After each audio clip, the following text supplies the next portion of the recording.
Hi, hello, welcome to another episode of Fright Mic, or if you're new here, welcome. I'm Sam. I'm Liz. And we are continuing on with the double toil and trouble, twice the terror, whatever the hell you want to call this month. I forgot the official name of it.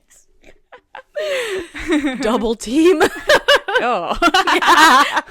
We are talking, what is it?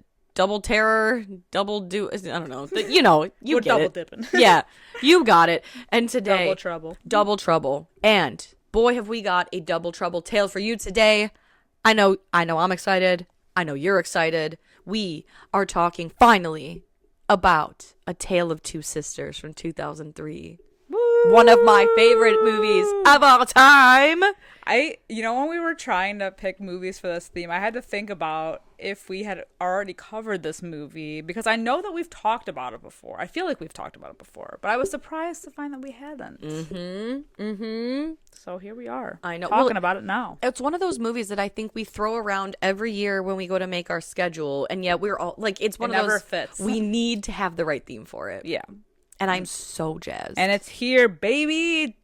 I'm so fucking Double excited. trouble. Yes. I am pleased as punch to be talking about this. We finally made it. It finally made it on. I know. There's a lot of movies like that we haven't covered yet that we're like waiting. We're waiting for the perfect moment to drop that shit in. Yeah.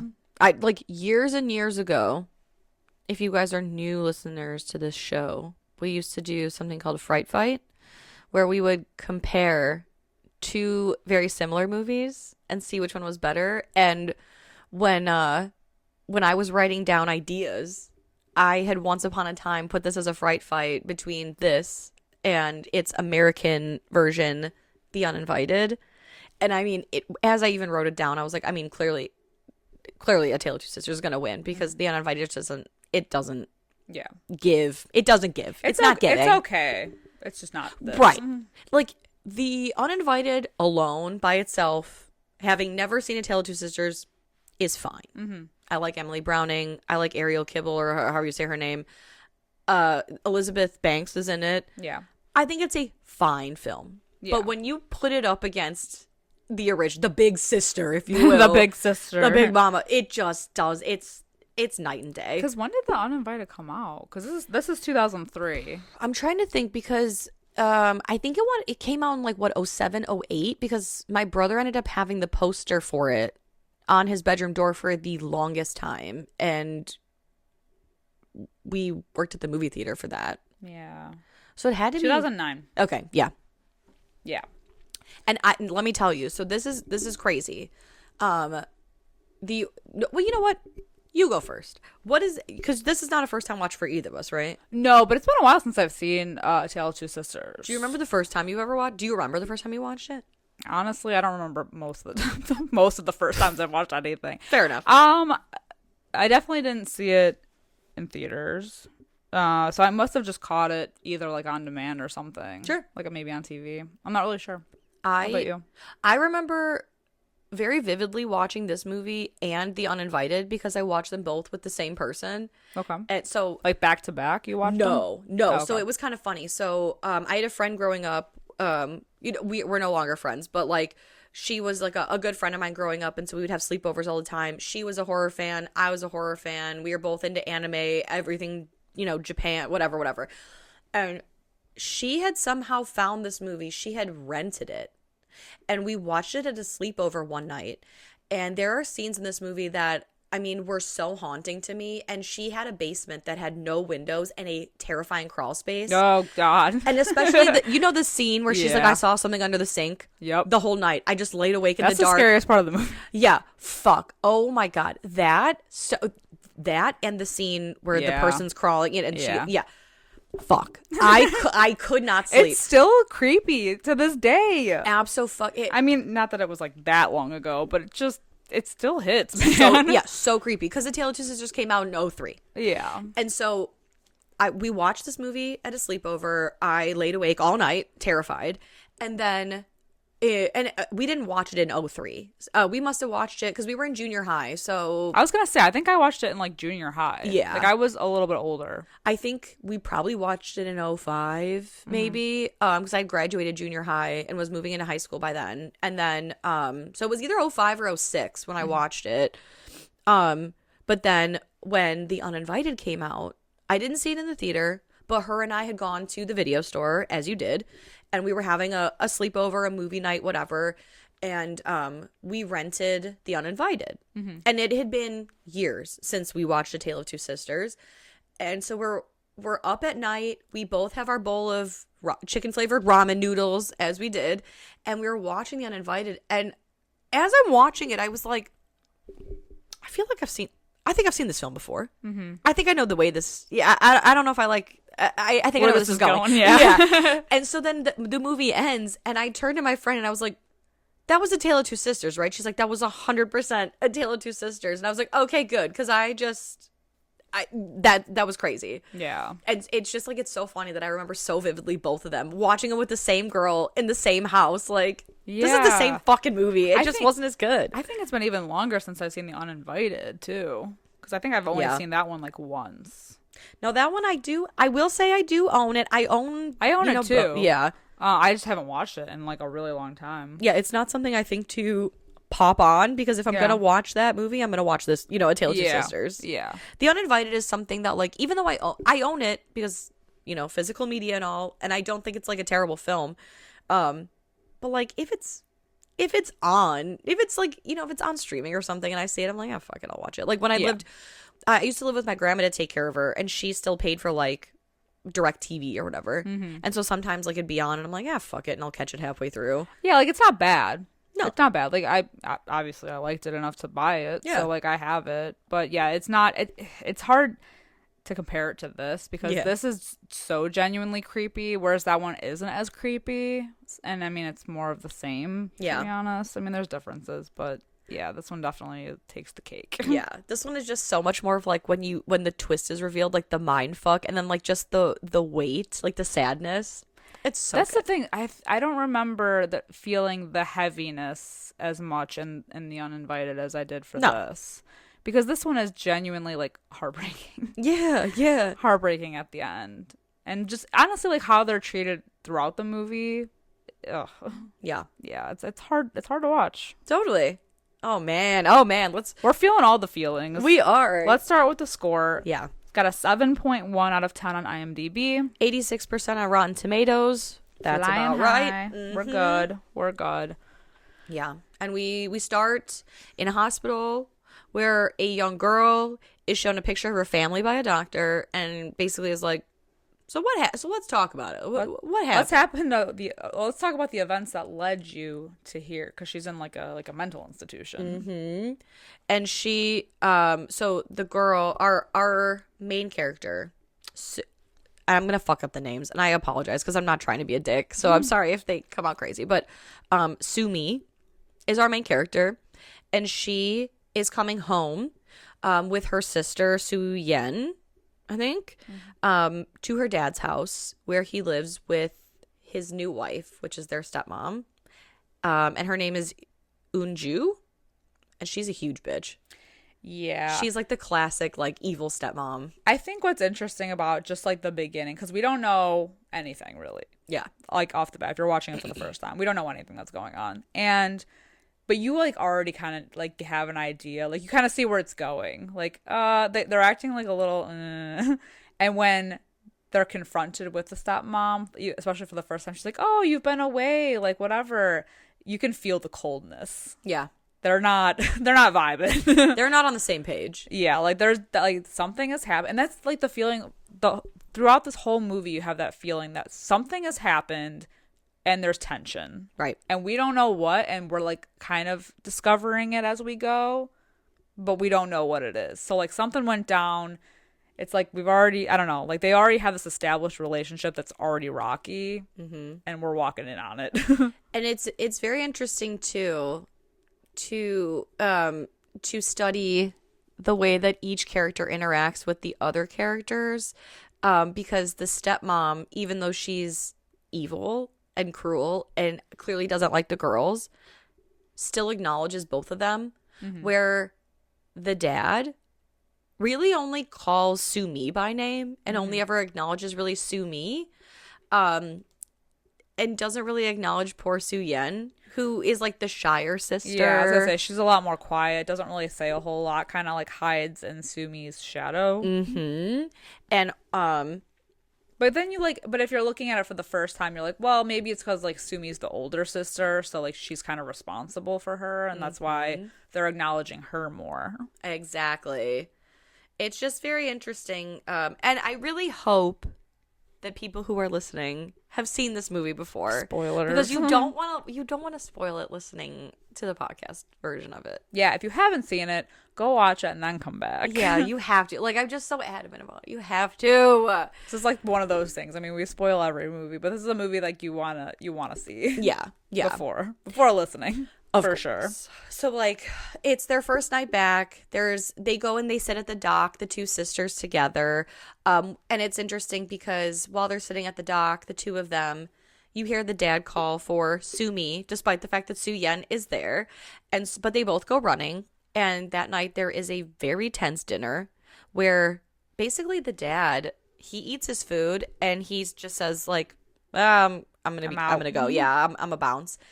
And the girls run off, and it's just so tense. It's tense, and it's like such a strange thing because the stepmom, because we don't know the situation, we're like, well, why is she? Because she's like trying so hard. You know, she's like, I made all this dinner, blah, blah, blah. The dad is like kind of cold towards her. The girls are cold towards her. So like, it's like, what's going on here? What happened? Who hurt you? Exactly. What are we walking into? Like, and it just, from there, it just gets worse. Yeah. So, but you know, she's all like enthusiastic about wanting to invite the aunt and uncle over. And, you know, Sumi is like, I don't want to be anywhere near that man, or them, like wants nothing to do with that situation. I'm not interested. And so we're like, we have like more questions. We're like, oh my god, what is going on here? Yeah, and it's so weird. Like even there's something going on in the relationship between the stepmom and the dad, because we see Unju like getting ready for bed, and she's kind of sitting at her vanity, and she hears that the dad is kind of like, you know, puttering through the house, and she quickly gets into bed, pretends she's reading a book, and we see this all through the reflection of like a mirror, and he gets into the bed, and it looks like Unju falls asleep, and he kind of like, we see him like slide his arm out, almost like he's trying to like sneak out of bed. Basically, he does not sleep in their bed. He's basically sleeping in his office or his study or whatever, and it's kind of implied throughout the movie that they have like a rocky relationship. Yeah, like a loveless marriage or a sexless marriage, or you know, there's no passion there. There's nothing. Yeah. It's very cold. Yeah. And so Soo-yen has a nightmare. So it's like the first occurrence basically with like something pulling on her covers, and then eventually it pulls all the way off. So she freaks out, and so she goes to Sumi for comfort. Yep. And they have like the cutest relationship. Yeah. They're like, I mean, Sumi's like so adorable. They're adorable together. She loves... comforts her so much. She's like, I got your back. I got you. Yeah, she basically is like, tell me anything that's bothering you. I will protect you forever. Don't hide anything from me. Exactly. And so she goes to investigate Soo-yen's room. And there's a whole thing. There's basically like a wardrobe kind of situation, like a big dresser, I guess. A wardrobe. An armoire in Soo-yen's room that is the point of tension between Sumi and her dad, because she does notice it when they first come home, and she notices like all the clothes in it are the exact same, and she tells her dad a lot like, oh, I thought you were gonna get rid of it. And at one point the dad's confronting her, and she's like, yeah, well, I want you to get rid of that wardrobe. And he's like, I'm not doing that. We're not talking about this anymore. But so she looks through the room. She doesn't see anything. And while she's walking back to her room, she notices her dad asleep in the den, and he's passed out. And so she is like kind of stroking his cheek in a way. And Unju walks in and is like, what are you doing? Don't touch him. He's sleeping. Leave him alone. Yeah, she's so to fuck back to bed. fucking weird. Yeah. It's very, very hostile. Yeah. Very tense. And so she goes back to her bedroom where Soo-yeon is waiting, and she says, like, oh, no, I didn't see anything. And then we get the first creepiest moment of this movie. This is a scene that has stuck with me since the first viewing. Because this is like something like as a kid, this would have been like a nightmare. And the fact that it kept happening, like it kept going on. So Sumi wakes up. It's like kind of early in the morning and she keeps hearing something. She gets like the vibe that something is like there. So she's looking down at like the foot of the bed. And all of a sudden we just see like the top of a person crawling on the floor. And then it kind of like glitches in a way. And the person is just like standing up and climbs onto the bed and is like hovering above her, and then there's like blood leaking down her leg, but the hair in the face, yeah, staring at her, the slow crawl, the creepy kind of like noises, like it's so awful. It's so awful. I hate it. It's great.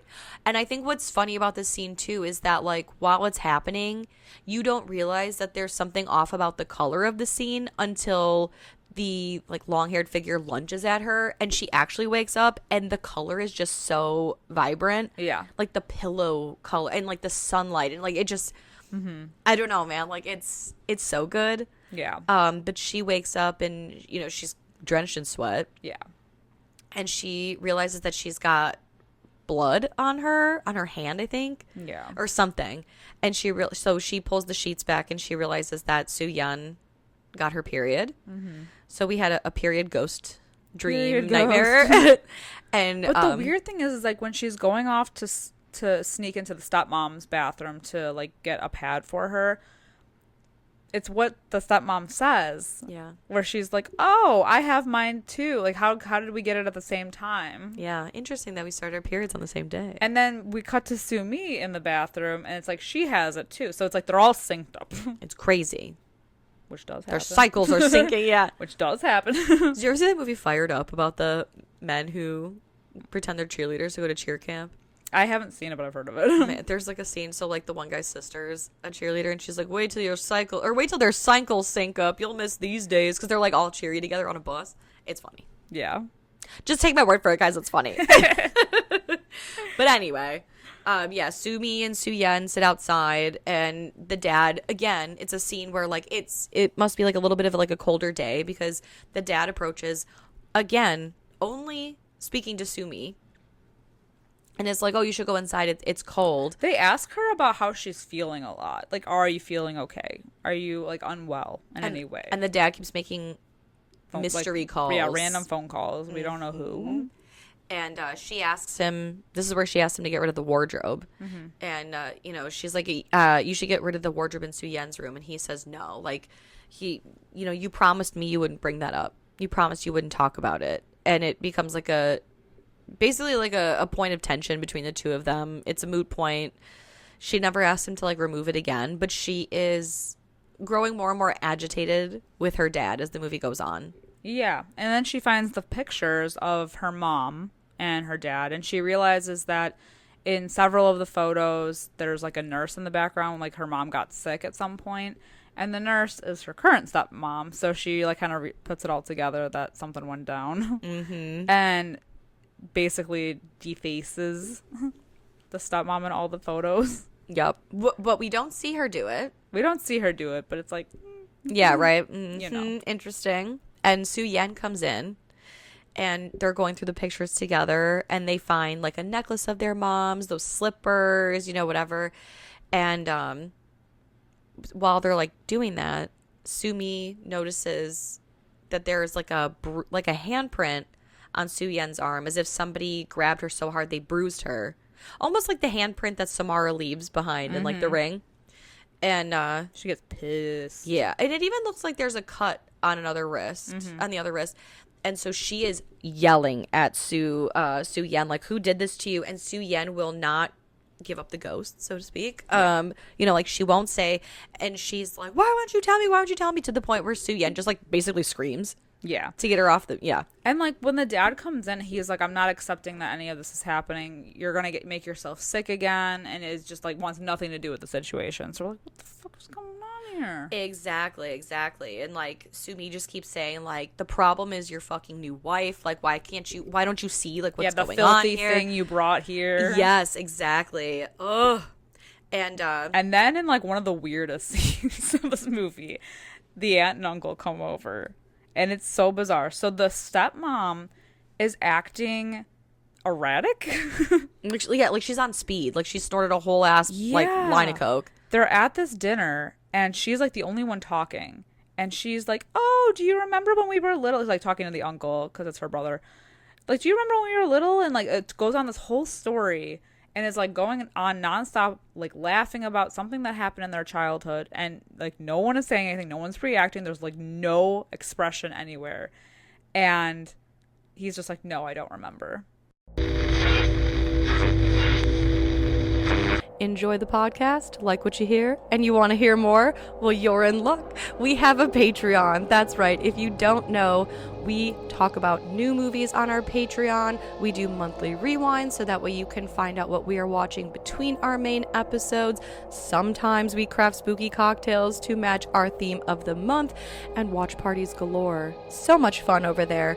Head over to patreon.com/Fright Mic podcast to check that out. Again, if you want to hang out with us a little bit more, then support us over on patreon.com/Fright Mic podcast. And we'll love you forever. Okay, bye. And well, like it's crazy because she's so like, one minute she's so like animated and happy. Chipper. And you remember there was that guy that we grew up in, and every time it rained he'd take his clothes off. And remember that day where it was just raining on and off, and he'd take his clothes on and off, and finally he just went inside and whatever. And then her like switch like flips. Yep. Because then she's like, well, "What do you mean you don't remember?" And her like the look in her eyes going so cold and so like, it's crazy. She's so good. She's so good. This actress is so fucking phenomenal. Yeah. And all of a sudden, the uncle's wife, and this is another thing too, she's talking to the uncle like it's her brother, but I was a little confused because when they're in the car later and he's like, we only came because the dad asked us to, or asked me to. So like, I don't know if he's obviously related to the stepmom, but he's got some kind of connection to the dad. Yeah. Or I think actually, no, based on what we know about the ending, I think he is related to the dad. I think this is the dad's brother. maybe they were all really close. Because why would she tell? Well, okay, that's true. You know what I mean? Yeah, I get what you're putting based down. on like who's telling the story, kind of thing. Yeah. Okay, got it. Yeah, but like in that scene, if you didn't know what was going on, you would assume because she's talking about something that happened in childhood. Yeah, then it would have been her brother. Exactly. But, yeah, exactly. Just saying. Just throwing it out. But the wife, the brother's wife, starts like convulsing. Yeah. All over the floor. Almost like she's violently. having a seizure. Yeah, like she throws up. She throws up, and they're trying to help her up, everything, and it's like a totally random occurrence. I'm like, what the hell's going on here? They're trying to like jam pills in her mouth to like help her calm down. Her body's like tensing. It's like a seizure. Yeah. And they get the pills in her mouth and get her to swallow. And as she's like starting to come down, she's laying flat on the ground, but her head looks back behind her. Yeah. This lady did such a good job in this scene. Yeah. Of like the fact that she throws up and then rolls in it. Yeah. Disgusting. Like it's really convincing. Well, and the way she's like kind of contorted and looking backwards at something underneath like the kitchen counter sink area. And then it's not until they're back in the car, like, she gets better or whatever. They're back in the car and they're leaving. They're driving off, and she says something about how she saw a girl under the kitchen sink. And it does like this dramatic, like the cutaway to just a dark, bloody, like humanoid figure. Yep. Like it's almost like you can't tell that it is a girl. It's really quick. It's like a quick flash. Yeah. Oh, it's kind of like in The Ring, the American version, when she's like, "Rachel, please, I saw her face." Like, jump scare. Yeah, like the really quick cutaway. And oh my god, that was it. That was the scene. That man, I laid up all night just like, fuck. And so they drive away. Everything is very tense.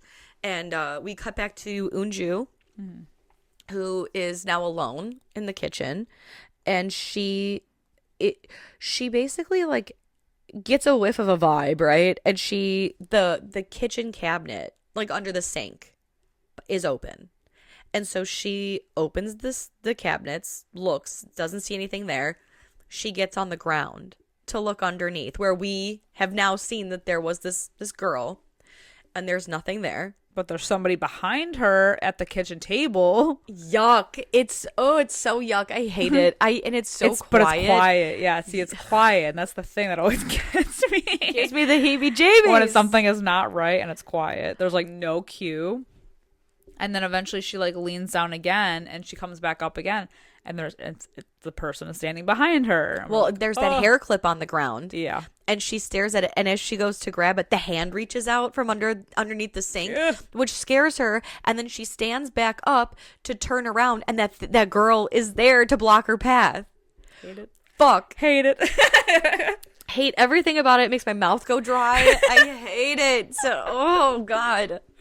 Genuinely terrifying. I'm gonna be laying in bed all night thinking about this. It's such a tense scene because it's like it's a little long in a way, but also it's like you're waiting, like, where is this person coming? Because she was over here, she's over there.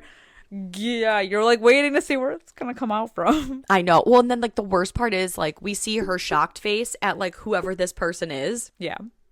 But then it cuts away, and we don't really like know what's gone on. Yeah. We just know that like everything is kind of weird. The dad is like, you're not acting right. Like, we see like the stepmom Unju. She's got like birds. Yeah. In the cage, and the dad finds them dead, kind of thing.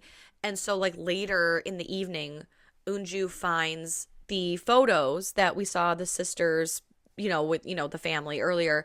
Except now she's torn out of all of them, and she finds a pile of like her portion of the photos torn out with like her face scribbled over, a la like Samara from The Ring kind of thing. And so she goes and she confronts Soo-yeon, poor Soo-yeon, who's in her room in her bed. Heartbreaking.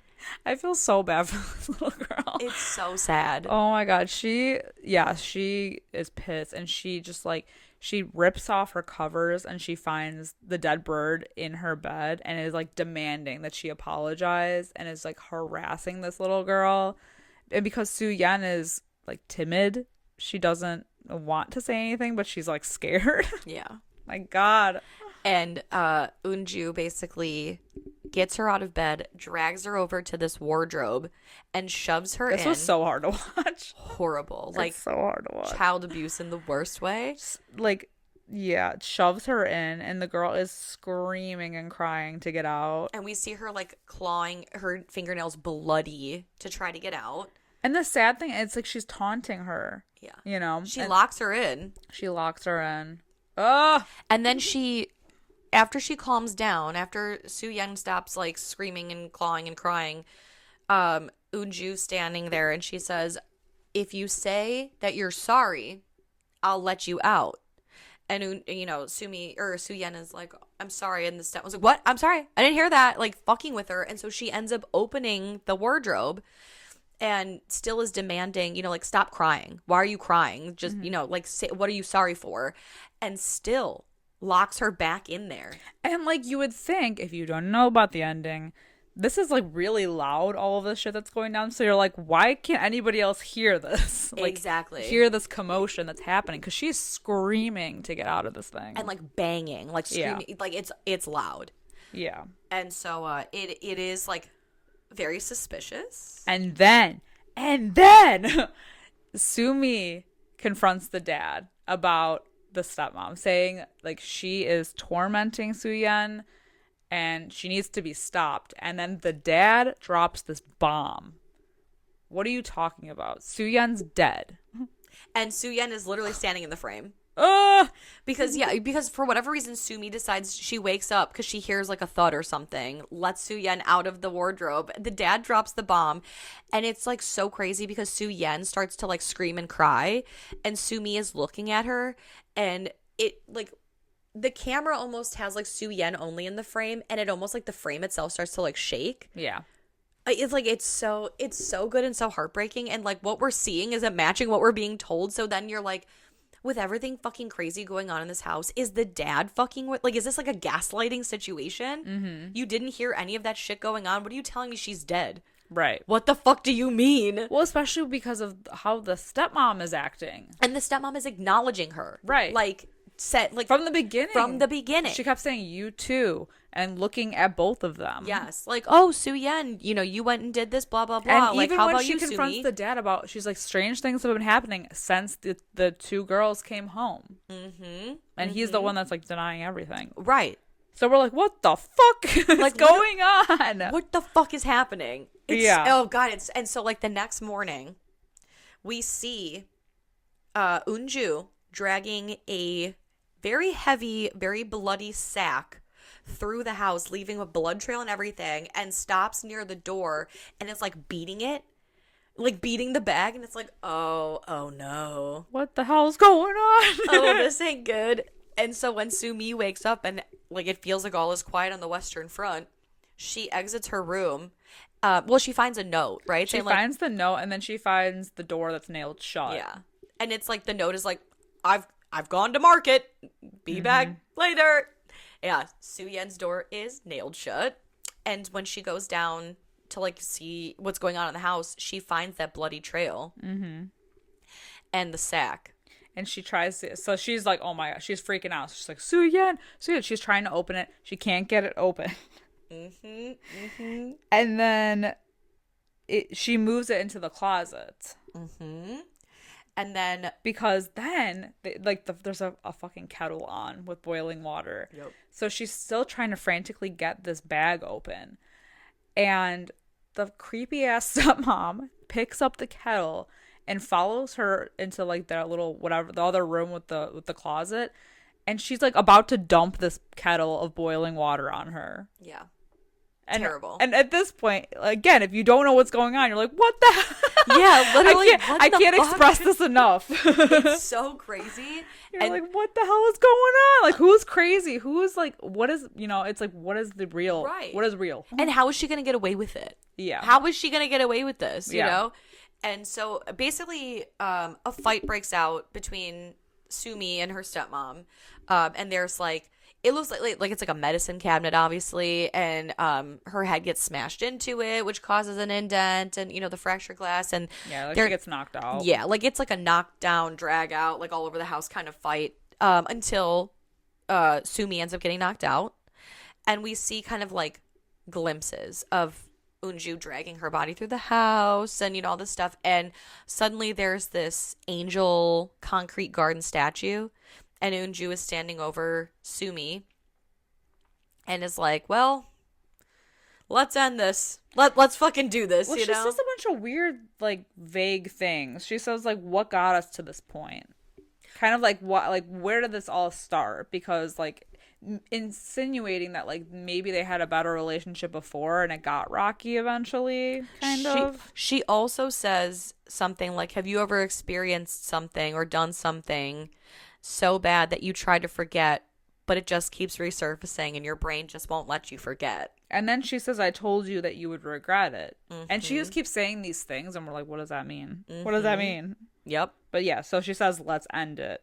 And she's about, like, she throws the statue, like, on her head, or tries to. Yeah, we see her, like, lifting it. Like, lifting it and throwing it down, and then the dad walks in. And he finds Sumi's body. She wasn't hit by the statue. But there's, like, crumbled pieces all around her. Yeah. Like, so the statue did something break. happened. Yeah. And he goes and he, like, looks in the kitchen and he sees the smashed medicine cabinet glass. And he's so chill about everything, too. yeah, it's real weird. And he puts a phone call out to the person who he's been in contact with, and he goes into, I don't know, it's like a den or something where Eunju is sitting, and Eunju looks up almost like innocently, like, oh, hey, where's Sumi? And the And dad he hands her the meds. Yeah, it's not the first time we've seen the meds too, because the dad hands it to her in the very beginning, that first dinner. Yeah, the dinner. He's handing out these pills to her, like, left and right, and we're like, okay, well, that's weird. Yeah. So he leaves, and he comes back into the room, and we get that cool like 360 shot of her face reacting to someone walking into the room, and when it flips to her, like her point of view, we see the stepmom. Yeah. The real stepmom. Unju is looking at Unju, and you're like, and then it morphs, and Unju is actually Sumi. mm-hmm. And has been. The entire goddamn time. The fact that it's only been Sumi and the dad in this house the whole time. Yep. It's so crazy. So basically the movie ends by us getting, so Sumi is carted back to the institution where she was in the beginning before she was sent home. And the real Unju is visiting her and says to her, like, you know, this time around, I'm really going to help you. You're going to get better. I promise I'm going to be here when you need me. And Sumi grabs her arm, like, grabs her arm aggressively. Basically, like, don't fucking bother.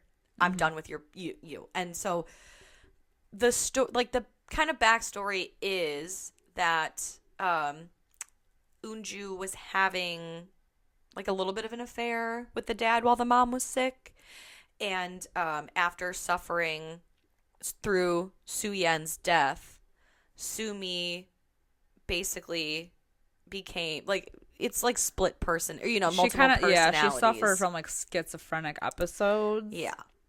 And the movie ends with a sort of like flashback sequence to the day that Su-Yen died. The mom is still alive, although like still like very ill. And Unju is her caregiver, nurse, whatever you want to say. And Su-Yen is in her bedroom. And the mom, you know, and she's laying in like the mom's lap on her bed. And the mom just looks miserable. And there's, so Su-Yen falls asleep, right? And when she wakes up, she notices the mom is gone. And she opens her wardrobe. And the mom is dead inside. She had hung herself. And she freaks out. And basically the wardrobe ends up toppling over and falling on top of Su-Yen. So her mom's dead body is on top of her. This entire weight of this wardrobe is on top of her. And we again see her scratching it out, bloody nails, everything. And the sound of the thud, we see everyone, because the dad's just getting home from something, right? And the aunt and uncle are also over. Mm-hmm. So, like, everybody hears this noise. Everybody, like, acknowledges it, but nobody moves right away. Yeah. And except for Unjun. Yeah. Who's in the kitchen and decides she's going to go investigate, right? Mm-hmm. After a beat. And she goes upstairs to the second level of the house. And Sumi exits her bedroom and looks at Unju like she is like a piece of shit stuck to the bottom of her shoe. Mm-hmm. And is like, who told you to come up here? You're already trying to replace my mom. You are, like, basically, like, you're a piece of shit. Mm-hmm. You are beneath me. You mean nothing to me. Get the fuck out of my life. And then, like, goes to walk downstairs, stops, and is like, yeah, so you're in my way. Mm-hmm. Like, it's fucking crazy. This, like, power play. And Unju says to her, like, one day, you're going to regret speaking to me like that. Yeah. She's like, oh, but yeah, the fact that she walks into the room and sees the wardrobe toppled over. And doesn't say shit. Unju. Mm-hmm. Because Sumi has just left. Mm-hmm. It's fucked. Doesn't say a damn word. And Su-Yen, unfortunately, passes away because of it. And it's heartbreaking, too, because as you can see Sumi walking out of the house, she's, like, walking down to the dock again. And she turns around, like she kind of gets like a sense that something might be up, and she almost goes back and then doesn't, and go, oh. And it's so heartbreaking because at like so many points in the, like at the in the movie, when Sumi wakes up and hears Su-Yen in the wardrobe and lets her out, and she says, I'm so sorry I didn't hear you. Yeah. I will always come for you. I'll never do this to you again. And it's obviously her dealing with her fucking grief of not investigating the noise. Yeah. And walking away. I'm unwell. Know. It's so heartbreaking and so good. Yeah. Oh. It is very heartbreaking. It was hard. It was hard to watch. I know. Well, and I think not like I'm especially not now. I don't know. You know, like parent me is like, ugh. No, of course. even worse. And it's just so great the way that this movie is such a mind-bending, twisty thing with like the dad only acknowledging one daughter, where the stepmom is acknowledging both daughters, and the dad seems to be acknowledging the stepmom, who's acknowledging both daughters. Like, yeah, you're like, well, could it be this? But it can't be this because of this. You know, it's like it really toys with you. It's true. And that's something that this movie does so much better than the American version, is that in the American version, when you watch, the dad only ever acknowledges the one daughter, but so does the stepmom. Yeah. Like, there is no acknowledgement ever of the other sister other than by her sister. Right. You know, so it's like so it's a little bit more obvious. Whereas this, it's like, because the stepmom is acting so strange, you're like, well, who's pulling the strings here? Like, what is going on? Yeah. And like, what happened before? And like, we're kind of like waiting to see how it all plays out, waiting for like maybe another flashback to come to see like how they actually got to this point. Yup. And when we do, it's brutal. I know. It's brutal. Heartbreaking, brutal, beautiful, sad, all creepy. Really, really sad and really creepy. There are definitely some still effective scares to this movie. For sure. So fucking good. Oh, this movie is perfection. What's your rating? It's a 5 out of 5 for me. 5 out of 5. How about you? You know, yeah, I'll give it a 5 out of 5. You seem dubious. I don't know. I like 4.5. Yeah, I don't have any reason to not give it a 5 out of 5. Yeah. I think It's so good. I was trying that my like wheels were turning. Yeah. I'm like, I don't have a reason not to. So like, yeah, 5 out of 5. I think it's great. I mean, it's upsetting. Yep. So 4.5 out of 5 for upsetting, but Yeah. but no, like, it's effective. So I think that for that reason, like, it's effective in the emotion of it all, the mindfuckery of it all, and I love a good mindfuck. And it's genuinely still creepy. This is one of those movies that, like, I genuinely wish I could erase from my memory so I could watch it for the first time all over again. Yeah. You know, but it's interesting going back because I hadn't watched it in a while. So it's like, it's always one of those, like, you kind of notice more as you go on. Like, it's like you're watching it for the first time, not knowing anything. And then you watch it again. You're like, well, I want to pick up on, you know, because now you know how it's going to go down. Mm-hmm. So you're like, well, so now it's like you're watching it from everyone's perspective, like a different person's perspective. Yeah. And just seeing how they interact with each other and who's doing what, you know, I don't know. Yeah, totally. It's like watching Shutter Island for like the second time. Absolutely. And that is things like that where you're like, okay, well, now I'm picking up on what, you know, after you get over the initial shock of it all. Yeah. I'm going back in to see like what I missed. 100%. It's so good. It's so, don't even get me started on fucking Shutter Island. I love that shit. Yeah. We have a whole episode of that too. So. We surely do. We surely fucking do. Do you have anything else you'd like to add? Just trauma. Episode? No. Yeah. It was great. Perfect. Great movie. Well, these are just our opinions on the mastery of this movie, A Tale of Two Sisters. So happy we finally covered it. Let us know what you guys think of this movie.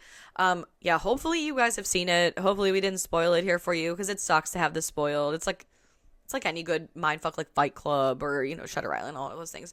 But you can find us over on Discord. Come chat with us over there. We are on all social media as well at Fright Mic Podcast. Come find us. Come chat with us. Learn us. Know us. Live us. Love us. And if you have a moment, a nice little 5-star review, a nice little comment would be lovely. Until next time, I'm Sam. I'm Liz. Rest in peace.